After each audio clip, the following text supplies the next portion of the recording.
Muito bom dia, somos da Escola Secundária de Camões, de Lisboa, e vamos fazer leitura pública neste dia do canto primeiro da Ilíada.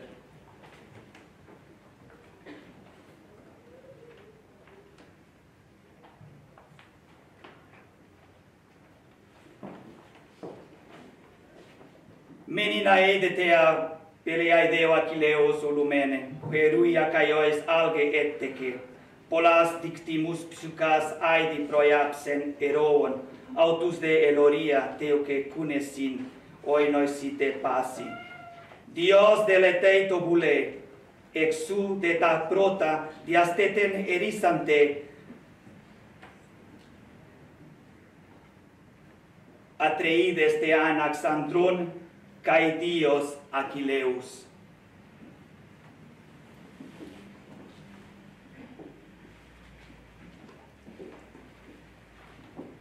Canta, ó deusa, a cólera de Aquiles opelida, mortífera, que tantas dores trouxe aos aqueus, e tantas almas valentes de heróis lançou no Hades, ficando seus corpos como presa para cães e aves de rapina, enquanto se cumpria a vontade de Zeus. Desde o momento em que primeiro se desentenderam o Atrida, soberano dos homens, e o divino Aquiles. Entre eles, qual dos deuses provocou o conflito? Apolo, filho de Leto e de Zeus. Enfurecera-se o deus contra o rei e por isso espalhara entre o exército uma doença terrível de que morriam as hostes, porque o Atrida desconsiderara Crises, seu sacerdote. Ora este tinha vindo até às naus velozes dos aqueus para resgatar a filha, trazendo incontáveis riquezas. Segurando nas mãos as fitas de Apolo, que acerta ao longe, e um cetro dourado, suplicou a todos os aqueus, mas em especial aos dois Atridas, condutores de homens. Ó Atrides, e vós, demais aqueus de belas Inémios, vos concedam os deuses que o Olimpo tem saquear a cidade de Príamo e regressar bem às vossas casas. Mas libertai a minha filha amada e recebei o resgate, por respeito para com o filho de Zeus, Apolo, que acerta ao longe. Então, todos os outros aqueles aprovaram estas palavras, que se venerasse o sacerdote e se recebesse o glorioso resgate. Mas tal não agradou ao coração da Atrida Agamemnon, e asperamente o mandou embora com palavras desabridas. Que eu não te encontre, ó ancião, junto às côncavas naus, demorando-te agora ou voltando nos tempos próximos, pois nada te servirá o cetro e a fita de Deus. Não libertarei a tua filha. Antes disso, terá atingido a velhice em minha casa, em Argos, longe da sua pátria, enquanto se afadiga ao tear e dorme na minha cama. Vai-te agora. Não me implorices, partirás mais salvo.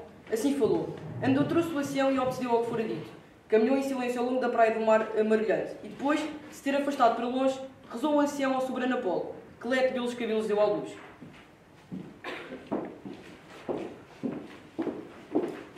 Ouve-me, Senhor do Arco da Prata, Deus tutelar de Crise e da Sacratíssima Sila, que pela força reste nele. Ó, Esminteu, se alguma vez ao belo tempo te pus um teto, ou queimei para ti as gordas coxas de touros ou de cabras, faz que se cumpra isto que te peço, que paguem com as tuas setas os danos das minhas lágrimas. Assim disse, orando. E ouviu o fervo Apolo. Desceu do Olimpo, com o coração agitando de ira. Nos ombros trazia o arco e a aljavada duplamente coberta. Aos ombros do deus irado, as setas chocalhavam à medida que avançava, e chegou como chega à noite.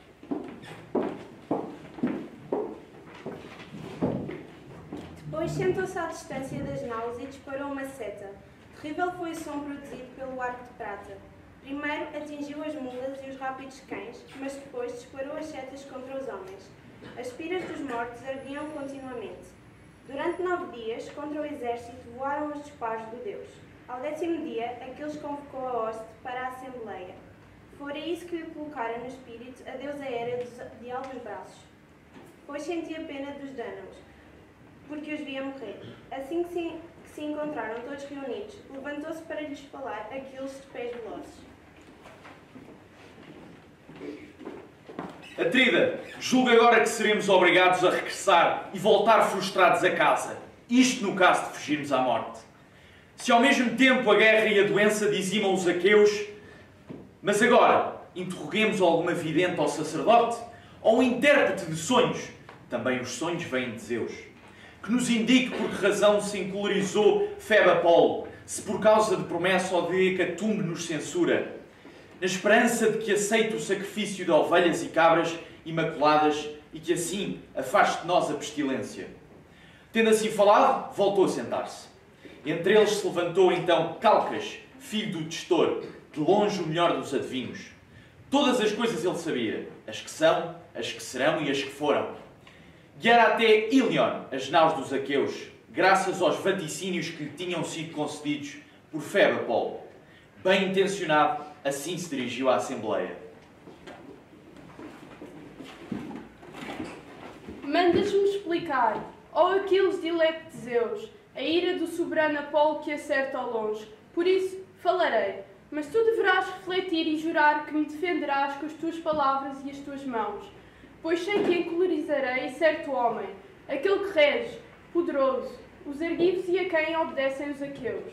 Maior é o rei que se encoloriza contra um homem inferior, pois embora a ira durante um dia consiga reprimir, daí por diante se mantém ressentido, até cumprir o que lhe vai no coração. Pensa, pois, se me salvarás. Respondendo-lhe assim, falou Aquiles de pés velozes. Toma coragem e profere o oráculo que souberes. Por Apolo, dilecto de Zeus, a quem tu rezas, ó Calcas, e por intermédio de quem os danos dás oráculos. Enquanto eu for vivo e contemplar a luz na terra, ninguém te porá a mão pesada junto às côncavas naus. Ninguém de todos os danos, nem que te refiras a Agamemnon, que agora, entre todos os aqueus, declara ser o mais nobre. Tomando então coragem, falou o adivinho irrepreensível. Não é porque o Deus censura alguma promessa ou hecatombe, mas por causa do sacerdote, que Agamemnon desconsiderou. Não libertou a filha, nem quis receber o resgate. Por isso nos dá desgraças o Deus que acerta ao longe, e não afastará dos danos a repugnante pestilência, até que ao querido pai seja restituída a donzela de olhos brilhantes, gratuitamente e sem resgate, e seja levada até Cristo uma sagrada hecatombe. Então convencê-lo-emos a acalmar-se.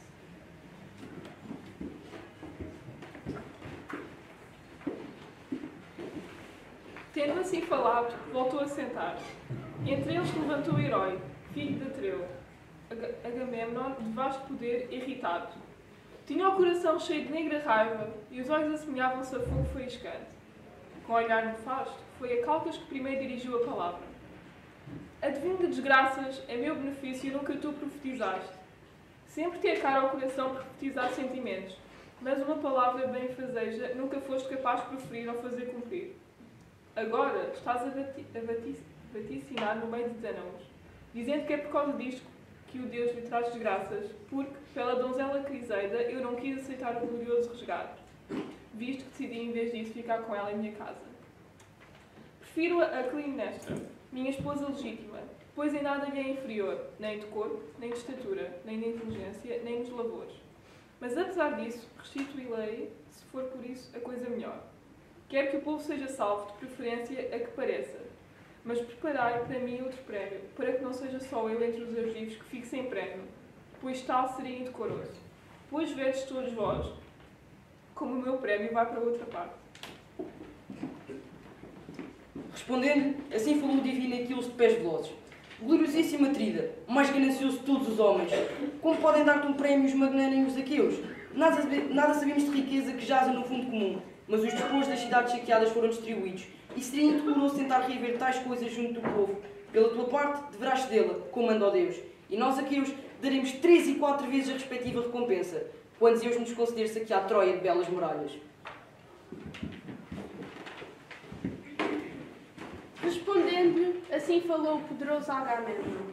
Não é deste modo, valente embora sejas, ó divino Aquiles, que me enganas, pois nem me passarás à frente, nem convencerás. Na verdade, o que queres é que, mantendo tu próprio o teu prémio, seja eu forçado a passar sem o meu, visto que me mandas restituí-la. Mas se me derem um prémio os magnânimos aqueles, dando algo que me agrade, que seja recompensa condigna, mas se nada me derem, então eu próprio irei tirar o prémio que te pertence, ou até a Ulisses tirá-lo-ei e levá-lo-ei comigo. Zangar-se-á quem receber a minha visita. Mas nestas coisas pensaremos depois num momento futuro. Agora lancemos uma escura nau para o mar divino. Nela reunamos remadores e nela ponhamos a hecatombe. Façamos embarcar a própria Criseida de lindo rosto, e que da nau tome o comando um chefe aconselhado, talvez Ajax, ou Idomeneu, ou o divino Ulisses, ou então tu próprio, ó Pelida, mais temível dos homens, para que o sacrifício oferecido apazigue o Deus que atua ao longe. Fitando-o com o sobrolho carregado, respondeu Aquiles de pés velozes: Ah, como tiveste vergonha, zeloso do teu proveito! Como obedecerá às tuas palavras algum dos aqueus, para seguir caminho ao pelejar pela força contra guerreiros? Eu não vim para aqui lutar por causa dos lanceiros troianos, visto que eles em nada me ofenderam. Nunca eles me levaram bois ou cavalos, nem jamais na fatia de férteis chulros. Alimentadora de homens, prejudicaram as colheitas, pois muitas coisas há de primeiro. Montanhas sombrias e o mar retumbante. Mas foi a ti, grande desavergonhado, que seguimos para que te regozijasses, para que te obtivéssemos honra de Menelau. Foi por ti, ó cara de cão, que investimos contra os troianos, mas nisto não queres tu pensar nem refletir, e ameaças vir tu próprio tirar um prémio, pelo qual muito me esforcei, e que me deram os filhos dos aqueus.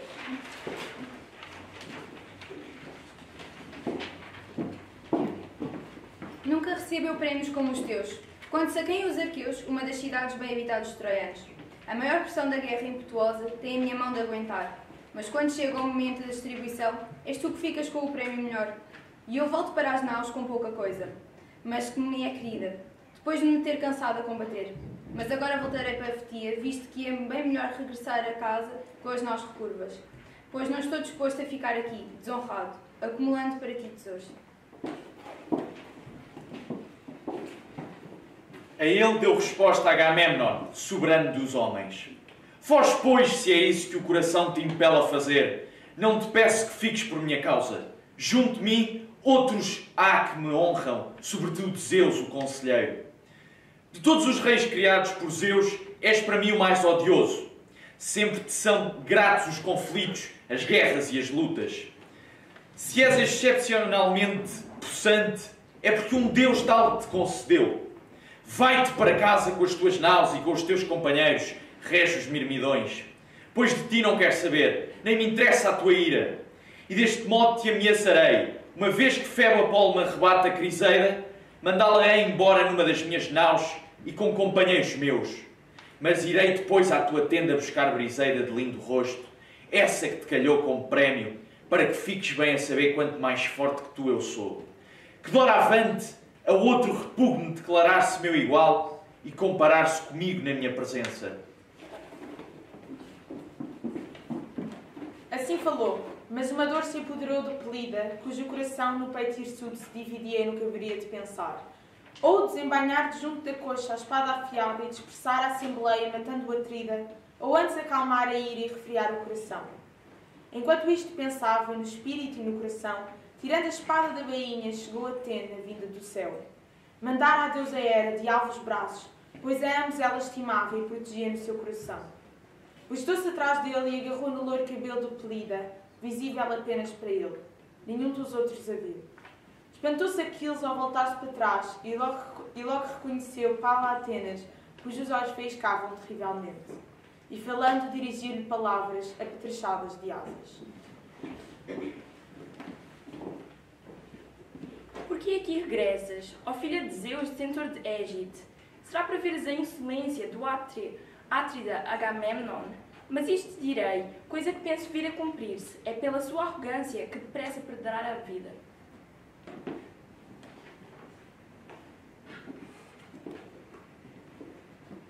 A ele respondeu a deusa, Atena de olhos garços: vim para refriar a tua fúria, no caso me obedeceres, do céu. Mandou-me a deusa Hera de alvos braços, pois a ambos ela estima e protege no seu coração. Mas desiste agora do conflito e não tires a espada com a mão. Com palavras o podes injuriar, como de facto acontecerá. Pois isto te direi, coisa que haverá de se cumprir. No futuro, 3 vezes mais gloriosas oferendas te serão trazidas por causa da insolência dele. Refreia-te e obedece-nos.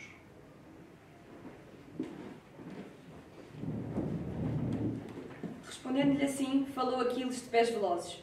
Forçoso é, ó deusa, que se obedeça às palavras de vós ambas, ainda que o coração esteja enraivecido. Assim será melhor. Àquele que aos deuses obedece, ouvidos lhe dão eles também. Assim falou, e reteve a mão pesada no punho de prata, enfiando de novo a grande espada na bainha. Não desobedeceu à palavra de Atena. Por seu lado, partiu ela para o Olimpo, para o palácio de Zeus, detentor da Égide, para junto dos deuses. Mas o Pélide falou de novo com palavras agressivas ao Atrida. De forma alguma desistiu da sua raiva. Pesado de vinho, olhos de cão, coração de gamo, amaste para a guerra juntamente com o povo. Ofereces uma emboscada com os príncipes dos aqueus. Isso nunca tu ousaste no coração. Tal coisa para ti seria a morte. Muito mais agradável era ir pelo vasto exército dos aqueus, arrancando os prémios a quem te levanta a voz, rei voraz com o próprio povo. É sobre nulidades que tu reinas. Se assim não fosse, ó Atrida, esta agora seria a tua última insolência. Mas isto te direi, e jurarei um grande juramento. Por este cetro, que nunca mais terá folhas ou rebentos, a partir do momento em que deixou o tronco nas montanhas. Nem nunca mais reverdecerá, pois dele cortou o bronze, as folhas e o casco, e agora os filhos dos aqueus, que proferem sentenças o seguram, aqueles que praticam a justiça por mandado de Deus. Será este um poderoso juramento. Sobrevirá um dia aos filhos dos aqueus o desejo de terem Aquiles, a todos eles. E nesse dia não conseguirás tu, apesar do sofrimento, socorrê-los, quando muitos, por Heitor, matador de homens, caírem assassinados. E tu morderás dentro de ti o coração de raiva, por quem nada honrar o melhor dos aqueus. Assim falou Pelida, atirando para o chão o cetro cravejado de adereços dourados, sentando-se ele próprio em seguida. Quanto ao Atrida, continuava encolerizado. Então entre eles se levantou o Nestor de 12 palavras, o límpido orador de Pilos. Da sua língua fluía um discurso mais doce que o mel. Vira morrer já 2 gerações de homens mortais, dos que com ele nasceram e foram alimentados na Sacra Pilos, e agora reinava sobre a terceira. Bem intencionado, assim se dirigiu à Assembleia.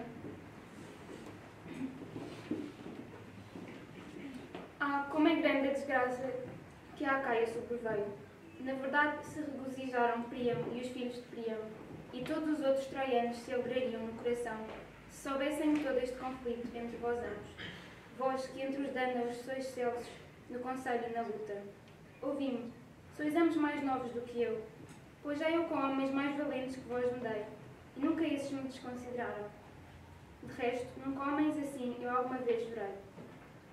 Homens como Pirito e Driante, pastor do povo, Seneu e Esádio e o divino Polifemo, Teseu e Ageu, semelhante aos imortais. Os mais fortes foram eles dos homens da terra, os mais fortes foram eles, e com os mais fortes combateram, até concentrar os das montanhas que de todo destruíram. Com estes homens me dei quando vim de Pilos, uma terra longínqua. Foram eles que me chamaram, e combati por minha conta e risco. Com eles não conseguiria lutar nenhum dos mortais que hoje habitam a terra. Mas eles ouviram os meus conselhos e obedeciam às minhas palavras. Obedecei também vós, pois o melhor é obedecer. Que não procures tu, nobre embora sejas, tirar-lhe a donzela, mas deixaste estar. Foi a ele primeiro que os aqueus deram prémio. Quanto a ti, ó Pelida, não procures à força conflitos com o rei, pois não é honra qualquer a de um rei detentor do cetro, a quem Zeus concedeu a glória. Embora sejas tu mais forte, pois é uma deusa que tens por mãe, ele é mais poderoso, uma vez que reina sobre muito mais. Atrida, refreia agora a tua ira. Eu próprio te suplico que abandones a cólera contra Aquiles, que para todos os aqueus é um forte baluarte na guerra destruidora. Respondendo-lhe assim, falou o poderoso Agamemnon. Tudo o que disseste ao ancião foi na medida certa. Mas este homem quer estar sempre acima dos outros. Sobre todos quer ele prevalecer, sobre todos reinar e a todos dar ordens. Penso que há um que não lhe obedece.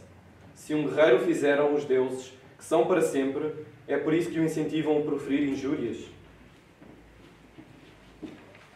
Em resposta, o interrompeu a divina Aquiles. Chamar-me ao cobarde e uma nulidade se tivesse de ceder naquilo que me ordenas. A outros dás as tuas ordens, mas não penses mandar em mim, pois penso que nunca mais te obedecer. E outra coisa te direi, tu guarda no coração. Com as mãos não lutarei eu por causa da donzela, contigo ou com outro, visto tirais o que me deste, mas dos outros haveres junto à minha escura não veloz. Desses nada levarás contra a minha vontade. Se tal tentares, que eles fiquem também a saber, rapidamente a minha lança correrá o teu negro sangue.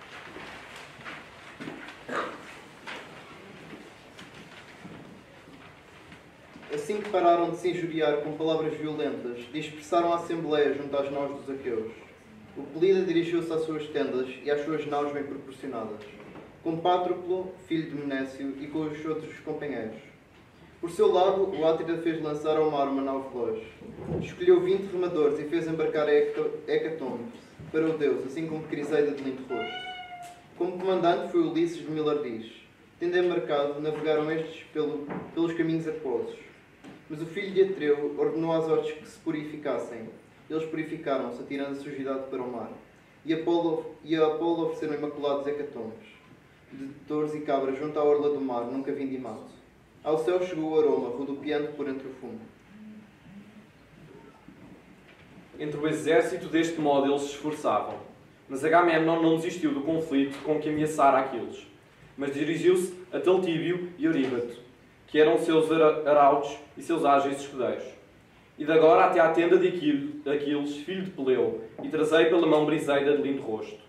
Se ele vô-la não der, irei eu próprio buscá-la, acompanhado de muitos outros, o que para ele será ainda pior.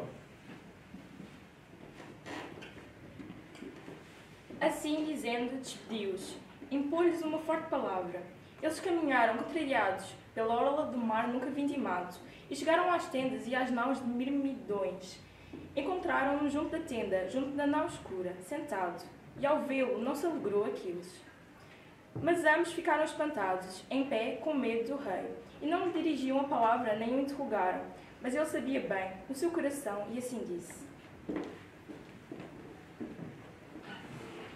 Salve, ó arautos, mensageiros de Deus e dos homens.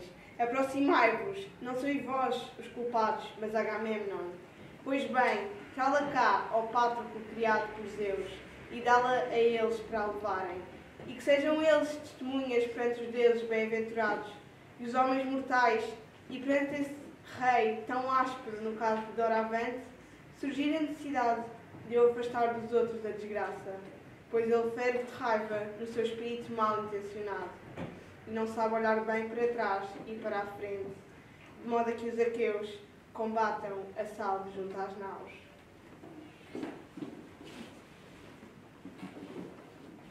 Assim falou, e Pátroclo obedeceu ao querido companheiro, e trouxe da tenda Briseida de lindo rosto, dando-a para a levarem. Eles voltaram para junto das naus dos aqueus, e com eles foi a mulher contrariada. Mas logo Aquiles rompeu a chorar e foi sentar-se longe dos companheiros, na praia junto ao mar cinzento, olhando para o mar cor de vinho. E estendendo as mãos, a mãe amada orou com afinco. Mãe, já que me deste a luz para uma vida tão curta, honra-me devia ao Olimpo ter concedido, Zeus que troveja nas alturas. Mas agora em nada me honrou, pois o filho de Atreu, Agamemnon, de vasto poder, desonrou-me. Tirou-me o prémio pela própria arrogância.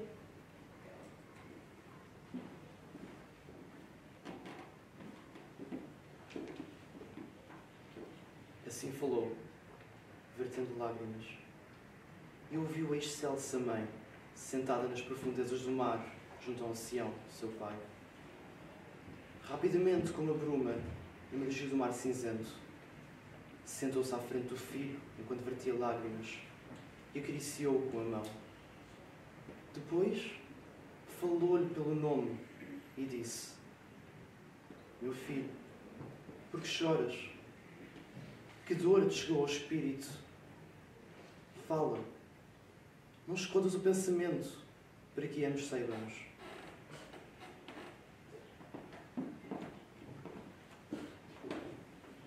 Suspirando profundamente, lhe deu resposta a Aquiles, de pés velozes. Tu sabes. Para que dizer tudo a quem já sabe? Fomos para Tebe, a cidade sagrada de Ésion, saqueámo-la e de lá trouxemos todos os despojos. Bem os dividiram entre si os filhos dos aqueus. Para o Atrida, escolheram Criseida, de lindo rosto. Mas Crises, sacerdote de Apolo, que acerta ao longe, veio até às naus dos aqueus vestidos de bronze para resgatar a filha, trazendo incontáveis riquezas. Segurando nas mãos as fitas de Apolo, que acerta ao longe, e um cetro dourado, suplicou a todos os aqueus, mas em especial aos 2 atridas, condutores de homens. Então todos os outros aprovaram as suas palavras, que se venerasse o sacerdote e se recebesse o glorioso resgate. Mas tal não agradou ao coração do atrida Agamemnon, e asperamente o mandou embora com palavras desabridas. Furioso, o ancião voltou para trás, mas Apolo ouviu a sua prece, uma vez que lhe era muito caro, e disparou contra os argivos setas malignas. Em seguida, todo o povo morria rapidamente, pois os disparos do Deus chegaram a todo o lado no vasto exército dos aqueus. Transmitiu-nos depois o sabedor da adivinha dos oráculos do Deus. E fui eu o primeiro a dizer que se propiciasse o Deus. Mas a cólera apoderou-se do Atrida e logo se levantou com palavras ameaçadoras que agora se cumpriram. Numa nau veloz, mandam os aqueus de olhos brilhantes uma donzela para a Crise e levam oferendas para o Deus. Quanto à outra, vieram os arautos à minha tenda buscá-la, à filha de Briseu, que me tinham dado os filhos dos aqueus. Mas agora, se na verdade podes, protege tu o teu filho, indo ao Olimpo para suplicar a Zeus, se é que alguma vez lhe alegraste o coração com palavras ou com atos. Pois muitas vezes te ouvi declarar no palácio de meu pai que só tu, entre os imortais, afastaste a desgraça vergonhosa do filho de Crono da nuvem azul, no dia em que acorrentá-lo quiseram os demais olímpios, Hera e Poseidon e Palas de Atena. Mas foste tu, ó deusa, que das correntes o libertaste quando chamaste para o alto Olimpo aquele das 100 mãos, a quem os deuses chamam Beareu, embora todos os homens lhe chamem Egeon, pois mais forte ele é que o pai. Sentou-se ele ao lado do Crónida, exultante na sua glória, e os deuses bem-aventurados sentiram medo e não o acorrentaram. Estas coisas traz-lhe agora a lembrança e agarra-lhe os joelhos, na esperança de que ele queira favorecer os troianos, encurralando os aqueus junto às popas das naus, enquanto são chacinados, para que todos tirem proveito daquele rei, e que reconheça o Atrida, Agamemnon de vasto poder, a sua loucura, por em nada ter honrado o melhor dos aqueus.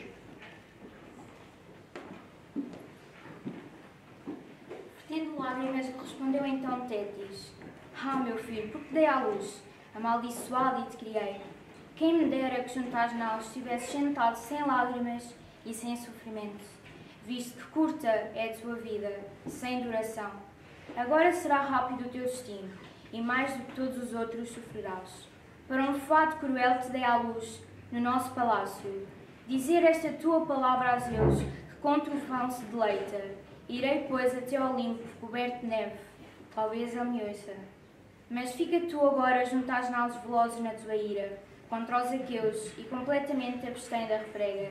É que Zeus foi ante para o oceano para os incompreensíveis etíopes, assistir a um festim, e com ele foram todos os deuses, mas no 12º dia regressará de novo ao Olimpo, e nesta altura irei para o palácio de bronze e o chão de Zeus, dirigir-lhe suplicas, julgo poder convencê-lo. Assim dizendo, partiu, deixando-o onde estava, encolorizado no coração por causa de uma mulher de bela cintura, que à força e à sua revelia lhe tiraram. Por seu lado, Ulisses chegou a Crise, trazendo a sagrada hecatombe. Quando entraram no porto de águas fundas, dobraram a vela e guardaram-na na nau escura. Rapidamente desceram o mastro com os cabos diantais e com os remos remaram até ao curadouro. Lançaram as âncoras e ataram as amarras. Eles próprios saíram e caminharam pela orla do mar, levando a hecatombe para Apolo que acerta ao longe. Da nau preparada para o alto mar, trouxeram a filha de Crises. Levou até ao altar Ulisses de Mulardiz, pô-la nos braços do pai e assim lhe dirigiu a palavra.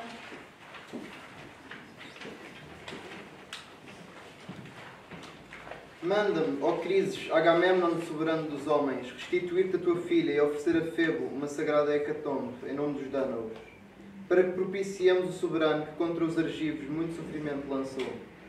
E assim dizendo, entregou-a aos braços do pai, que recebeu com regozijo a filha amada. E logo aprontaram para o Deus da sagrada hecatombe em torno do bem construído altar. Levaram as mãos e pegaram nos grãos de cevada, e entre eles levantou Crises as mãos e rezou em voz alta. Ouve-me, Senhor do arco de prata, Deus tutelar de Crise e da sacratíssima Sila, que pela força reges Tênado. Tal como antes deste ouvidos à minha prece e para me honrares fustigaste a hoste dos aqueus, também agora faz que se cumpra isto que te peço. Afasta dos Dânaos a pestilência repugnante.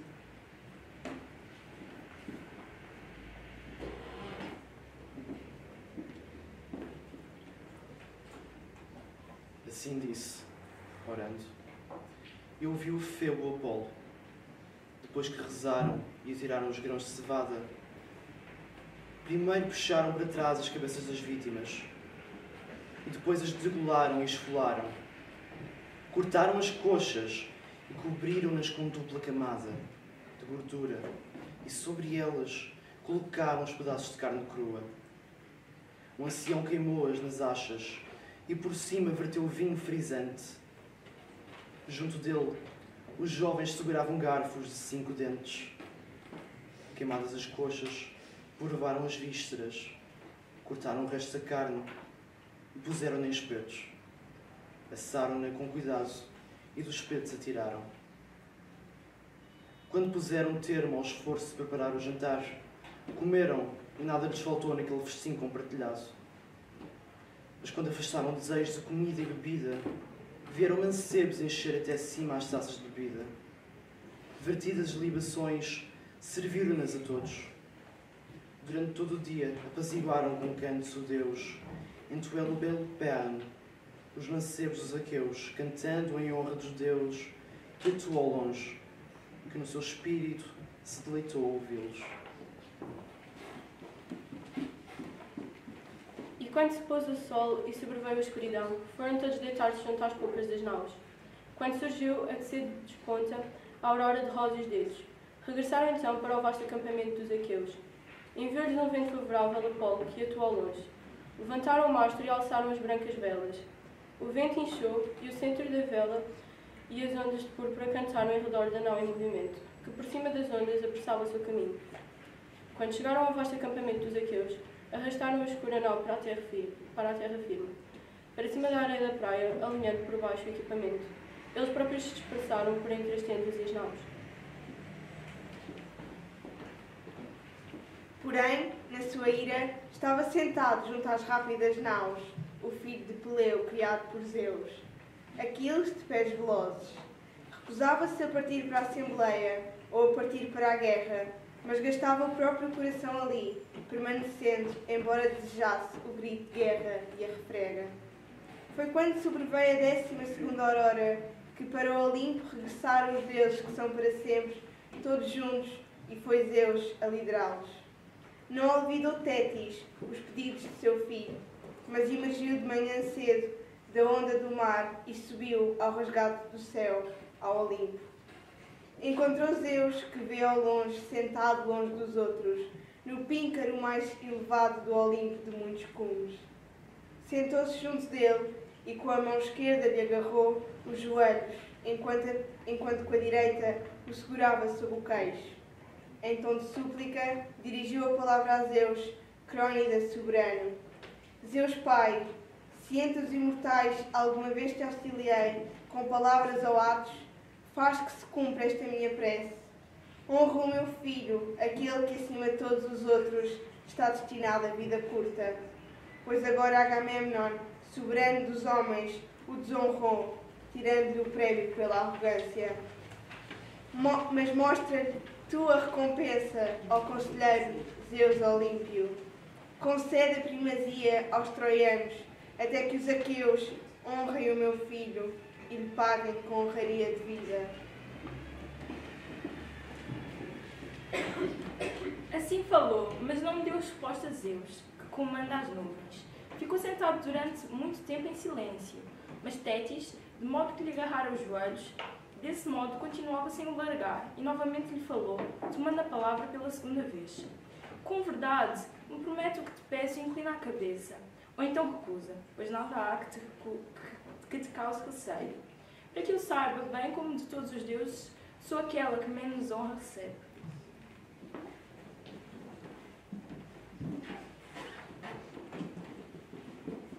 Indignado lhe respondeu então Zeus, que comanda as nuvens.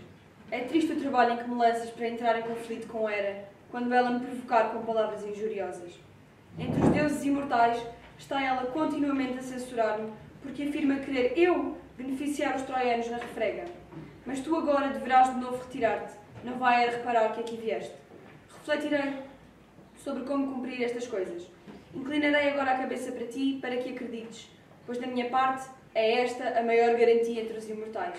Nenhuma palavra em relação à minha é revogável, falsa ou ficará sem cumprimento. Assim falou o Crónida, inclinando o soberano azul. Agitaram-se as madeixas de ambrósia no cabelo do soberano imortal e o alto Olimpo tremeu.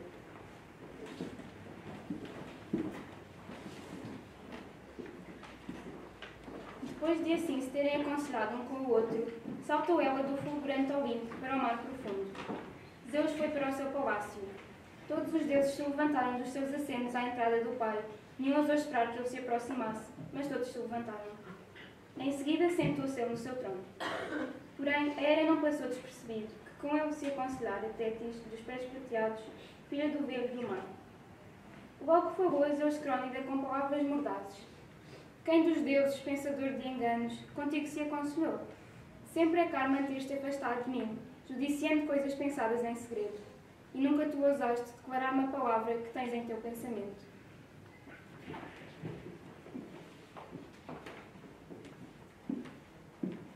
A ela deu resposta o pai dos homens e dos deuses. Hera, não penses vir conhecer todas as minhas palavras.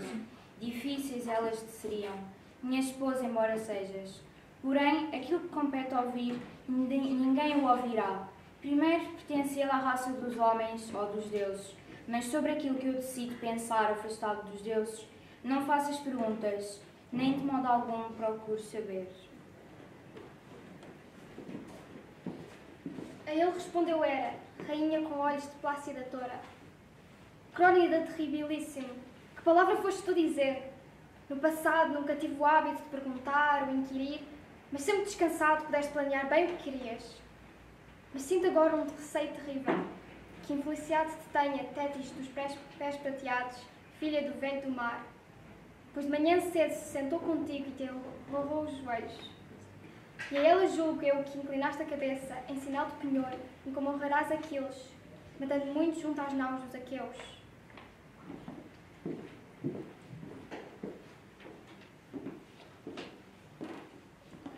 Ela deu resposta a Zeus, que comanda as nuvens.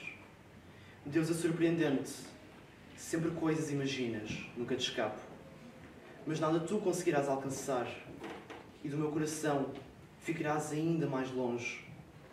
E isso para ti será a coisa pior. Se é este o caso, é porque assim o caso me aprove. Senta-te em silêncio e ouve as minhas palavras, com receio de que em nada te ajudem os deuses no Olimpo, quando de ti me aproximar para pôr as minhas mãos irresistíveis. Assim falou. Amedrontou-se Hera, rainha com olhos de plácida toura. Sentou-se em silêncio, vergando seu amado coração. Confrageram-se no palácio de Zeus os deuses celestiais. Entre eles, tomou então a palavra o famoso artífice, Hefesto, para agradar à sua mãe-amada, Hera de altos braços. Na verdade, que trabalho tão triste e insuportável. Se vos agredis deste modo por causa dos mortais, lançando o conflito entre os deuses. Nem há prazer no belo festim, pois prevalece o que há de pior. A minha mãe deu este conselho, sabedor embora seja, que agrada a Zeus, pai amado, para que de novo a não censure o pai, ajeitando assim o nosso banquete. E se quisesse o astral relampejador Olímpio, precipitai-nos dos nossos assentos? é que de longe é ele o mais forte. Mas fala-lhe tu com palavras suaves, de imediato será o Olímpio compassivo para connosco.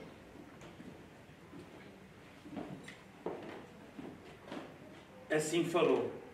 Levantando-se, uma taça de asa dupla colocou nas mãos da mãe amada e assim lhe disse: aguenta, minha mãe, e refreia-te apesar do que sofres, para que a ti que tanto amo, meus olhos não vejam atingida, pois nessa altura não poderia eu socorrer-te, por muito que me doesse. Duro é o Olímpio de enfrentar. Já em tempo anterior, quando tentei salvar-te, me agarrou ele pelo pé e me lançou para fora do limiar divino. Durante um dia inteiro me despenhei, e ao pôr do sol caí em Lemnos. Pouco era o sopro que me restava. Foi aí, depois da minha queda, que os Cíntias me trataram. Assim falou, e sorriu a deusa, era de alvos braços. Sorrindo, recebeu na mão a taça do filho. Depois, da esquerda para a direita, a todos os outros deuses ele serviu um doce néctar, tirando-o de uma cratera. E brotou entre os deuses bem-aventurados o riso inexaurível, quando viram a festa fadigando-se pelo palácio. Deste modo, durante todo o dia, até ao pôr do sol se banquetearam, e nada lhes faltou no festim compartilhado, nem mesmo a lindíssima lira, que Apolo segurava, nem o canto das musas, que cantavam um canto alternado, respondendo umas às outras com uma voz maravilhosa. Quando desceu a luz resplandecente do sol, cada qual foi para a sua casa descansar. Lá, onde no palácio para cada um construíra com artes engenhosas, o muito famigar Hefrestos, Deus amidestos. Para o leito foi Deus, a chave recandejar ao limpo, onde costumava dormir, quando o doce sono sobrevinha. Deitou-se e adormeceu, ao seu lado estava a Hera do trono dourado.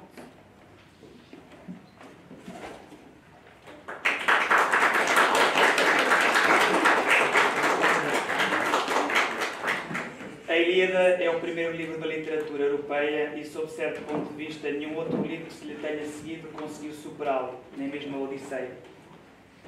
Lida hoje, no século XXI, depois de Cristo, a Ilíada mantém inalterada a sua capacidade esmagadora de comover e perturbar. As civilizações passam, mas a cultura sobrevive. É nesse sentido que parece apontar a mensagem deste extraordinário poema. Ler a Ilíada é reclamarmos o lugar que por herança nos cabe no processo de transmissão da cultura ocidental.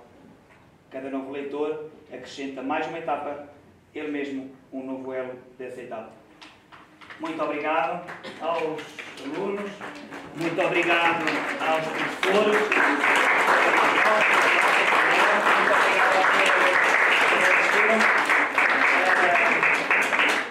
e como se diz em grego a finalizar as peças, telos.